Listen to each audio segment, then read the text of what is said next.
اکثریت هلته سرمایهداران دي، دوی د الله د لوږې مړه کې یو څه ننګ او غیرت لري که نه لري.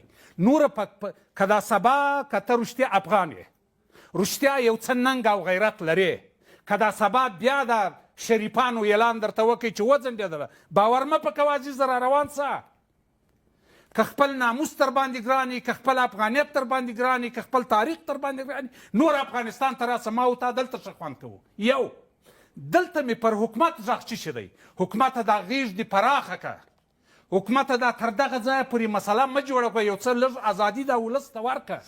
اکثریت هلته د لوږې نه دي پراته وروره، هلته د دغو قیداتو د لاس هم هلته پراته دي. داسې خلک زه پیژنم چې دلته راغله بیرته ولاړه، ولسوالیو ته راغله بیرته ولاړه، ولایتو ته راغله بیرته ولاړه، مرکز ته راغله بیرته ولاړه. دا قیدات هم یو څه تاوان کوي.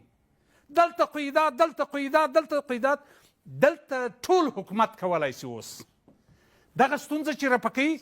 زه دا پنجابک ته څنګه زارۍ وکړم؟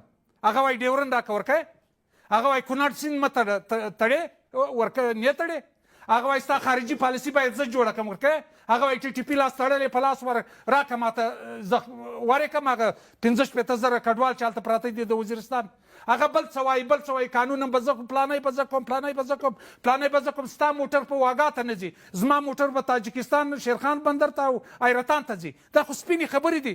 د پاکستان سره دغه ستا خبره بالمثل که ده یو حرکت وکړي، زه باید 2 متره وراخواته سم. بند که دا خپل بندرونه دي بند که.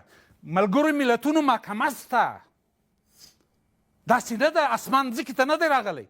والله بله چې دغه حکومت ځان سم کړي، په 3 میاشت کې دننه دننه هم به ستا شرکونه جوړېږي، ټول کومکونه به خارجان کوي، خپله طریقه غواړي، هم به دغه افغانان کډوال ځای پر ځای کېږي، هر څه به کېږي. دا به تر څه وخته زه زارۍ کوم. اوس خو شکر 1 متر مځکه د افغانستان د حکومت د مخالف په لاس کې نسته، یو وطن پروش په دې هیواد کې دننه نسته، او وطن چې خرڅ کړی خو ټوله ولاړه په پیایي کې ولاړه. اوس برته د پنجابک تر دغه لاندې پراته دي، تر ژیره لاندې، چې ټاپې یې ولې ملا د پنجاب سړی دی، طالب د پنجاب سړی دی، د پاکستان نوکران دي. نوکران خو تاسې سولاست، د چا په تیاره کې ولاړاست؟ ستاسې پاسپورټونه راونه وتله، راباني نه ده. د راباني د مسعود پلار چیرې پروت دی، چیرې ښخ دی؟ دا یو تریخ حقیقت دی. اوس هم پر حکومت غږ دی. حکومته کې نه څه کولی، نه په پوهېږې.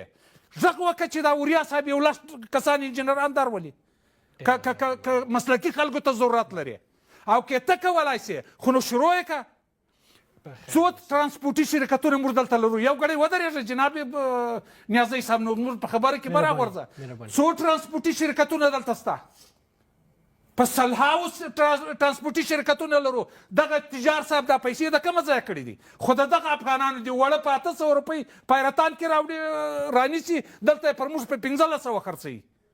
پټرول په 10 روپۍ رانیسي، دلته یې په لیټر په 80 روپۍ راباندې خرڅوي.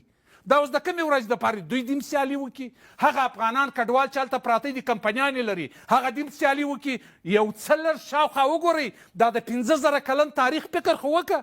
دلته وزه برته تا ته پخه ډوډۍ درکړمه، والله که یعنې په 100 کې 80% ټول کډوال سرمایهداران دي. زه یې پېژنم، یو دې ما ته وایي چې زه غریب یم. 10% غریبانان دي چې هغو سره ولس مرسته کوي. او د مځکو مسله تر اوسه یو شارک نه دی افتتاح سوی. ولې نه افتتاح کېږي؟ زه اوس پر دا اوسني حکومت غږ کوم، ولې نه افتتاح کېږي؟ څه وجوهات چیرې دي؟